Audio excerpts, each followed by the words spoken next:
তুমি ফিরে এলে? আমি জিজ্ঞেস করলাম। হ্যাঁ বৌদি, মানে তুমি যদি বিরক্ত না হও তাহলে আজ রাত এখানে থাকতে পারি। তার গলার স্বর কাঁপছিল হালকা, কিন্তু চোখে ছিল গভীর কিছু। আমি জানতাম এটা এক সাধারণ প্রশ্ন না। আমি জানতাম আজকের রাত শুধু রাত হবে না, ঘরে জায়গা তো আছে। আমি শান্তস্বরে বললাম, কিন্তু আমার বুকের ভেতরে ধুকপুক শব্দ যেন বাড়ছিল। রাত নেমে এলো ধীরে ধীরে। বৌদি, তুমি কি কখনো এমন কাউকে চেয়েছ যাকে পাওয়া উচিত না? রতন হঠাৎ জিজ্ঞেস করল। আমি চমকে উঠলাম। তার প্রশ্নটা শুধু জিজ্ঞেস করা না, যেন আমার ভেতরের অনুভূতিকে ছুঁয়ে যাচ্ছিল। হয়তো, কিন্তু চাওয়া আর পাওয়ার মধ্যে অনেক ফারাক রতন, আমি ফিসফিস করে বললাম। সে আমার দিকে ঘুরে তাকালো, চোখে সেই পুরনো ব্যথা আর নতুন কিছু আশা। আমি জানি আমি সমরের বন্ধু, তুমি তার স্ত্রী, কিন্তু এই কিছুদিনের ভেতর আমি তোমার ভেতর কিছু একটা খুঁজে পেয়েছি। একটু শান্তি, একটু ভালোবাসা গো। আমি চুপ করে তার দিকে তাকিয়ে রইলাম। এই কথাগুলো আমি কল্পনাও করিনি, তবুও ভেতরে কোথাও যেন আমারও অপেক্ষা ছিল এমন কথার। সে ধীরে ধীরে আমার হাত ধরল। আমি বাধা দিইনি, শুধু স্পর্শে বোঝা যাচ্ছিল কতটা তীব্রভাবে সে অনুভব করছে আমাকে। রাত তখন আরও গভীর হয়েছে। আমরা ঘরে ফিরে এলাম এবং একসাথে বসে কথা বলতে লাগলাম। ছোট ছোট গল্প, হাসি, দৃষ্টি সব মিলিয়ে এক অবক্ত উত্তাপ ছড়িয়ে পড়ছিল। হঠাৎ সে বলল, তুমি চাও তো আমি এখানেই থাকি, শুধু তোমার পাশে, যেভাবে পারি, কেউ না জানুক এই অনুভবটা আমাদের মধ্যে থাকুক। আমি কিছু বললাম না, শুধু এক পলক তাকালাম তার দিকে। সেই চোখে অনেক প্রশ্ন, অনেক উত্তর আর কিছু না বলা কথা। আমাদের দুজনের মাঝখানে দূরত্বটা যেন আর থাকল না। সেই রাতে নিঃশব্দে এক নতুন সম্পর্কের সূচনা হলো, স্পর্শে, দৃষ্টিতে আর গোপন চাওয়ায়। বন্ধুরা, আজকের এই গল্পটি আরও স্পেশাল। না দেখলে খুব মিস করবেন। আর দয়া করে গল্পটি ভালো লাগলে ভিডিওটি লাইক, কমেন্ট, শেয়ার ও চ্যানেলটি সাবস্ক্রাইব করে দেন প্লিজ। বিয়ের পর সবকিছু যেন স্বপ্নের মতোই সুন্দর ছিল। আমি আর সমর, নতুন সংসার, নতুন জীবন, নতুন স্বপ্ন। কিন্তু সেই স্বপ্নে একটু ভাটা পড়ে যখন ওর বিদেশে চাকরি পাওয়া হলো। এই কাজটা কয়েক বছরের, তারপর ফিরে এসে ঠিক ঘর সংসার করব, এই কথা বলে ও চলে গেল।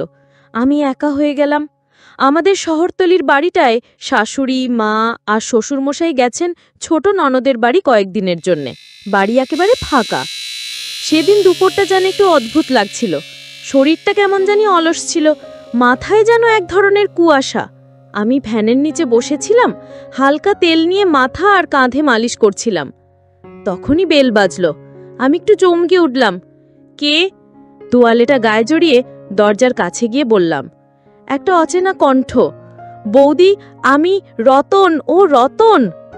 আমি অবাক। আমার তো এমন কেউ নেই যাকে রতন বলে চিনি। একটু দোনমনা করেও দরজা খুললাম। দরজার ওপারে দাঁড়িয়ে একটা উজ্জ্বল চোখের তরুণ, পরনে জিন্স আর হালকা নীল শার্ট।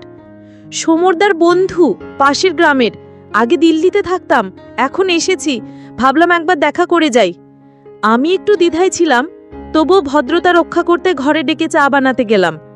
চা নিয়ে এসে দেখি ছেলেটা বসে আছে, কিন্তু চোখ যেন চারপাশে ঘোরে। চা এগিয়ে দিয়ে বললাম, তুমি সমরের কোন বন্ধু? আগে তো শুনিনি। গিয়ে সে বলল, কলেজে একসাথে পড়তাম, তখন খুব ঘনিষ্ঠ ছিলাম, ও খুব ভালো বন্ধু ছিল। অনেক বছর পর ফিরলাম, তাই ভাবলাম ওর বাড়িতে গিয়ে দেখা করি। জানতাম না ও এখন বিদেশে। খুচা খেতে খেতে এসে বলল, এই বাড়িটা বেশ সুন্দর, আপনি একাই থাকেন? আমি মাথা নাড়লাম। হ্যাঁ, কিছুদিনের জন্য। ওরা বাইরে গেছেন। এই আলোচনায় বুঝতে পারলাম ছেলেটি খুব সহজাত, কিন্তু কোথাও একটা অদ্ভুত দৃষ্টি তার চোখে, সেটা লুকাতে পারছিল না। আমি তখনও বুঝতে পারছিলাম না এই আগন্তুককে সত্যিই বন্ধু, ভাবাপন্ন, নাকি এর পেছনে অন্য কিছু আছে। সে বলল, বৌদি, আজকে এতদিন পর আমার নিজের গ্রামের কাছাকাছি ফিরে এলাম। আপনাকে দেখে খুব আপনজনের মতো লাগছে। কি? এই কথা শুনে আমার বুকের ভেতর এক ধরনের অস্বস্তি কাজ করল। সেই সঙ্গে যেন এক নিঃসঙ্গতার ছায়া আমার চারপাশে নেমে এলো। সত্যি বলতে আমি তখন একাকিত্বে হাঁপিয়ে উঠছিলাম। এই শহরতলির নিঃশব্দ দুপুরগুলো, এই ফাঁকা বাড়ি আর নিঃসঙ্গতা, কখনো কখনো মনটা ভার হয়ে যেত। আমি তখন বুঝে উঠতে পারছিলাম না এই ছেলেটি আমার জীবনে কী পরিবর্তন আনতে চলেছে। চায়ের কাপটা নামিয়ে রেখে রতন জানালার পাশে গিয়ে দাঁড়ালো। জানালা দিয়ে দুপুরের রোদ এসে পড়ছিল তার মুখে। আমি বুঝতে পারছিলাম সে কিছু বলতে চাইছে, কিন্তু ভাষা খুঁজে পাচ্ছে না। বৌদি, রতন হঠাৎ বলল, আপনাকে দেখে খুব ভালো লাগলো। এতদিন পর নিজের মতো কাউকে দেখলাম। আমি হেসে বললাম, তোমার গ্রামে তো কত আত্মীয় স্বজন থাকবে। কুশে মুখ ফিরিয়ে বলল, সবাই আছে, কিন্তু আপন করে নেবার মতো কেউ নেই। সমরদা ছিল আমার জীবনের একমাত্র বন্ধু, একমাত্র মানুষ যার সঙ্গে আমি কিছু না ভেবেই কথা বলতে পারতাম গো। তার গলায় ছিল এক ধরনের চাপা কষ্ট। আমি সেটা উপেক্ষা করতে পারলাম না। সমর, তোমার কথা বলতো না ঠিকই, তবে ওর বন্ধুবান্ধব অনেক ছিল। আমি বললাম, হয়তো বলতো না, কিন্তু আমি তাকে আজও ভুলিনি। বলতেই তার চোখে জল চলে এলো। আমি চুপ করে গেলাম। কিছু মুহূর্ত থাকে যেখানে শব্দ বাহুল্য হয়ে পড়ে। ঘরের ভেতরে একটা নীরবতা ছড়িয়ে পড়ল।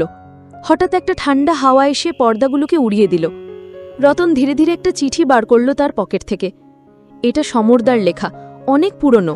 আমি সবসময় এটা সঙ্গে রাখি। আমি চিঠিটা নিয়ে পড়তে লাগলাম। তাতে লেখা ছিল কিছু সাধারণ কথাবার্তা, বন্ধুত্বের স্মৃতি আর একটা বাক্য, তুই কখনো যদি আমার বাড়িতে যাস, আমার বউটাকে আপনজনের মতো দেখে নিস। কি? এই বাক্যটা পড়ে আমার বুক কেঁপে উঠল। সমরের এই লেখার অর্থ আমি বুঝতে পারছিলাম না। কিভাবে এক বন্ধু আরেক বন্ধুকে এমন দায়িত্ব দিয়ে যেতে পারে? আমি চুপ করে চিঠিটা ফেরত দিলাম। রতন এবার হালকা হাসল, কিন্তু সেই হাসিতে যেন ছিল এক অজানা ইঙ্গিত। বৌদি, আমি কি এখানে কিছুক্ষণ থাকতে পারি? সে হঠাৎ প্রশ্ন করল। আমি অবাক। এই বাড়িটার পরিবেশটা আমার ভালো লাগছে। আমি ক্লান্ত, কিছুক্ষণ ঘুমিয়ে নিতে চাই। ও, আমি বললাম, একটু বসো, দেখি তোমার থাকার ব্যবস্থা করা যায় কিনা। গিয়ে আমি উঠে পাশের ঘরটা গুছিয়ে দিলাম। নিজের অজান্তেই আমি খুব স্বাভাবিকভাবে তার দেখাশোনায় ব্যস্ত হয়ে পড়লাম। কারণ হয়তো আমারও সেই একাকিত্ব যা কারো উপস্থিতিতেই খানিকটা নরম হয়ে যায়।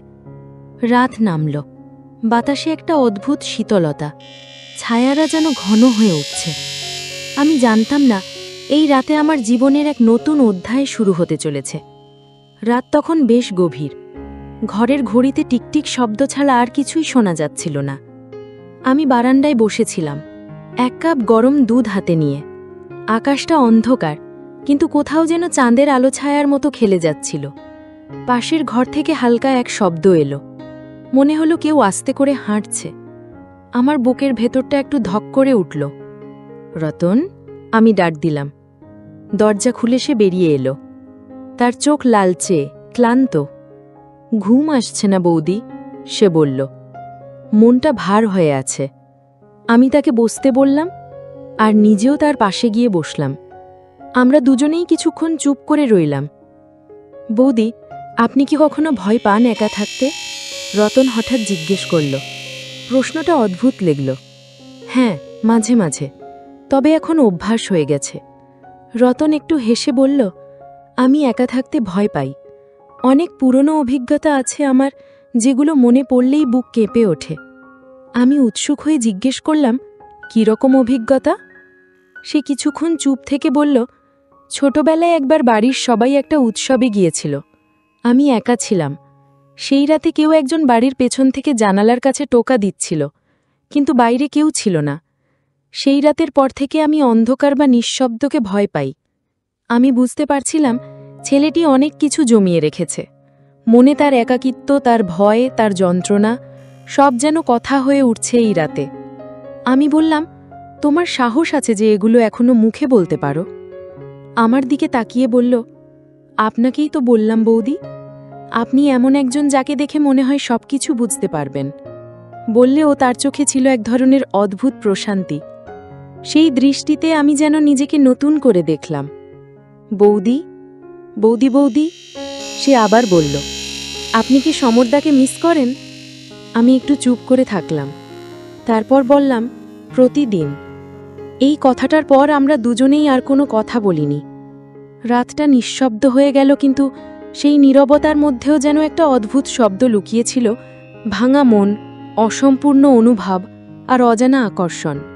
রাতটা কাটল।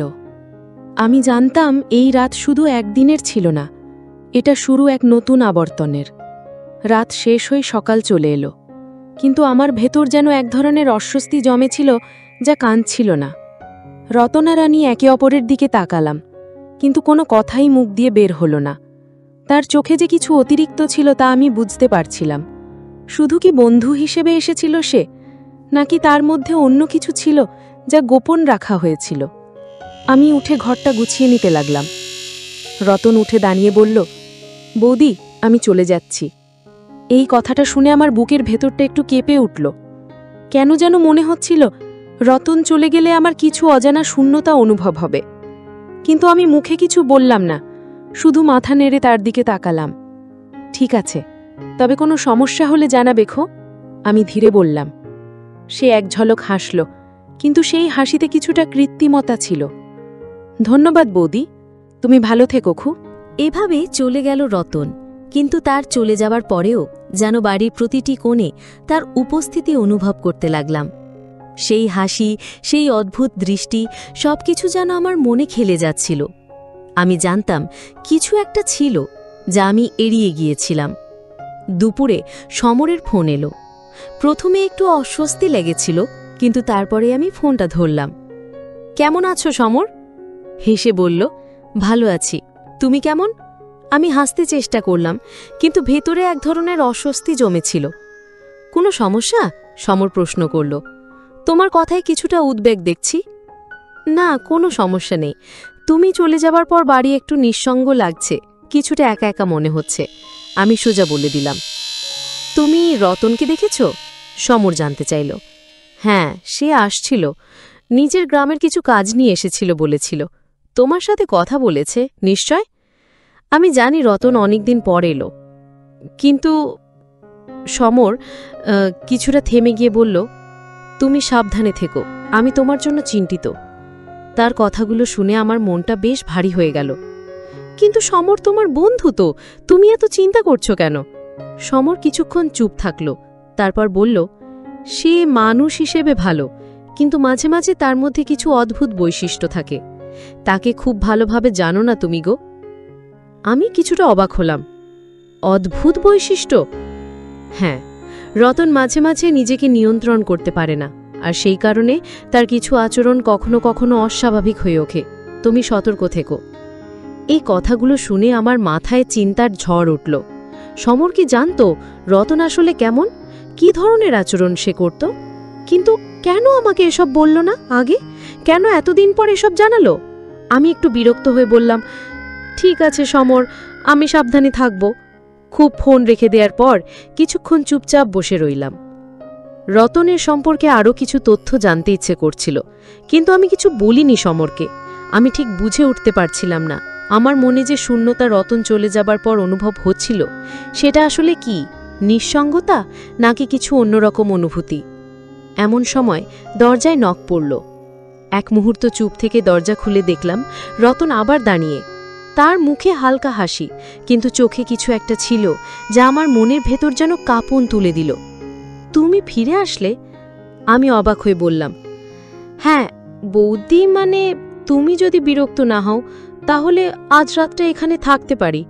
তার গলার স্বর কাঁপছিল হালকা, কিন্তু চোখে ছিল গভীর কিছু। আমি জানতাম এটা এক সাধারণ প্রশ্ন নয়। আমি জানতাম আজকের রাত শুধু রাত হবে না, কিছু একটা ঘটতে চলেছে যা আমার জীবনকে বদলে দিতে পারে। দরজা খুলে আমি রতনকে আবার দেখে কিছুটা স্তব্ধ হয়ে গেলাম। তার চোখে এক ধরনের টান ছিল, যেন কিছু বলবে আবার না বলে ফিরে যাবে। তুমি ফিরে এলে? আমি জিজ্ঞেস করলাম। হ্যাঁ বৌদি, মানে তুমি যদি বিরক্ত না হও তাহলে আজ রাতটা এখানে থাকতে পারি। তার গলার স্বর কাঁপছিল হালকা, কিন্তু চোখে ছিল গভীর কিছু। আমি জানতাম এটা এক সাধারণ প্রশ্ন নয়। আমি জানতাম আজকের রাত শুধু রাত হবে না, কিছু একটা ঘটতে চলেছে যা আমার জীবনকে বদলে দিতে পারে। দরজা খুলে আমি রতনকে আবার দেখে কিছুটা স্তব্ধ হয়ে গেলাম। তার চোখে এক ধরনের টান ছিল, যেন কিছু বলবে আবার না বলে ফিরে যাবে। তুমি ফিরে এলে? আমি জিজ্ঞেস করলাম। হ্যাঁ বৌদি, মানে তুমি যদি বিরক্ত না হও তাহলে আজ রাতটা এখানে থাকতে পারি। তার বলার স্বর কাঁপছিল হালকা, কিন্তু চোখে ছিল গভীর কিছু।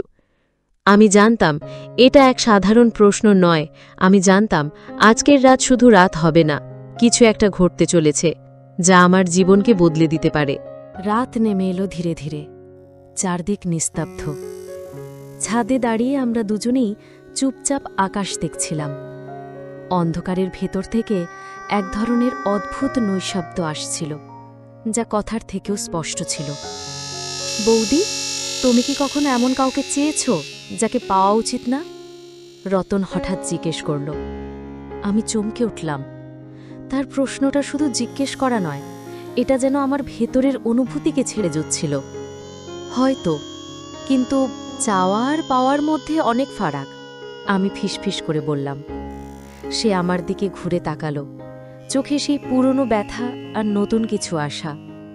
আমি জানি আমি সমরদার বন্ধু, তুমি তার স্ত্রী, কিন্তু এই কিছুদিনের ভেতর আমি তোমার ভেতর কিছু একটা খুঁজে পেয়েছি, একটু শান্তি, একটু ভালোবাসা। আমি চুপ করে তার দিকে তাকিয়ে রইলাম। এই কথাগুলো আমি কল্পনাও করিনি, তবুও ভেতরে কোথাও যেন আমারও অপেক্ষা ছিল এমন কথা। সে ধীরে ধীরে আমার হাত ধরল। আমি বাধা দিইনি, শুধু স্পর্শে বোঝা যাচ্ছিল কতটা তীব্রভাবে সে অনুভব করছে আমাকে। রাত তখন আরও গভীর হয়েছে। আমরা ঘরে ফিরে এলাম এবং একসাথে বসে কথা বলতে লাগলাম। ছোট ছোট গল্প, হাসি, দৃষ্টি সব মিলিয়ে এক অবক্ত উত্তাপ ছড়িয়ে পড়ছিল। হঠাৎ সে বলল, তুমি চাও তো আমি এখানেই থাকি, শুধু তোমার পাশে, যেভাবে পারি, কেউ না জানুক, এই অনুভবটা আমাদের মধ্যে থাকুক। আমি কিছু বললাম না, শুধু এক পলক তাকালাম তার দিকে।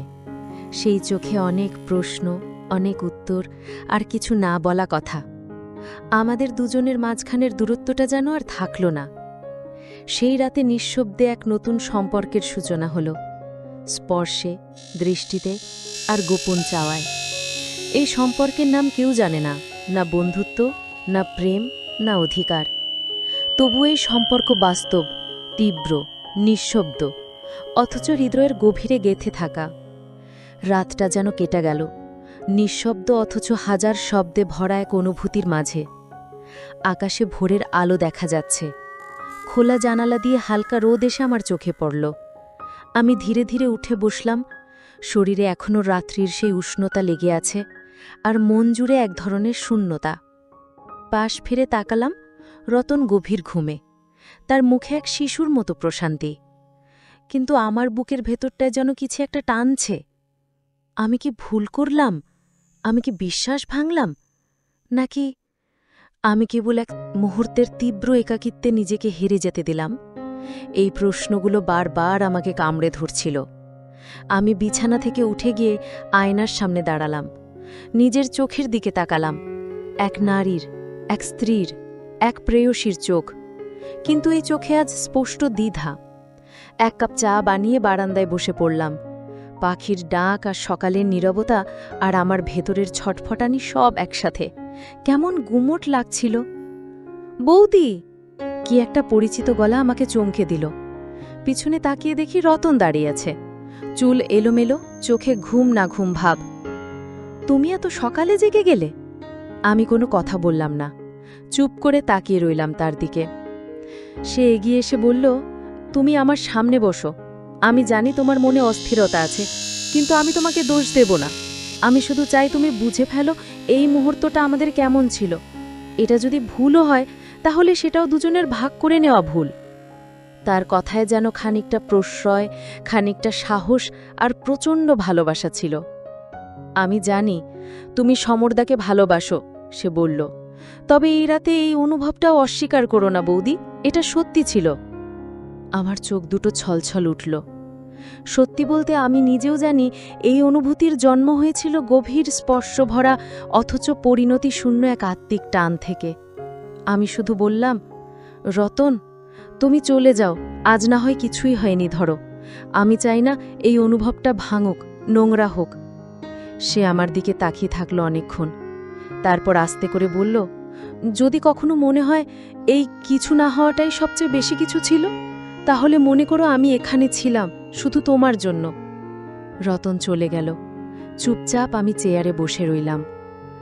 বন্ধুরা, ভিডিওটি ভালো লাগলে কমেন্টে জানাবেন। এই রকম ভালোবাসার গল্প শুনতে চাইলে চ্যানেলটা সাবস্ক্রাইব করুন আর পাশে থাকুন। আর আপনার বেল আইকনটা বাজিয়ে রাখুন, যাতে নতুন ভিডিও আপলোড করা মাত্র আপনারা দেখতে পারেন।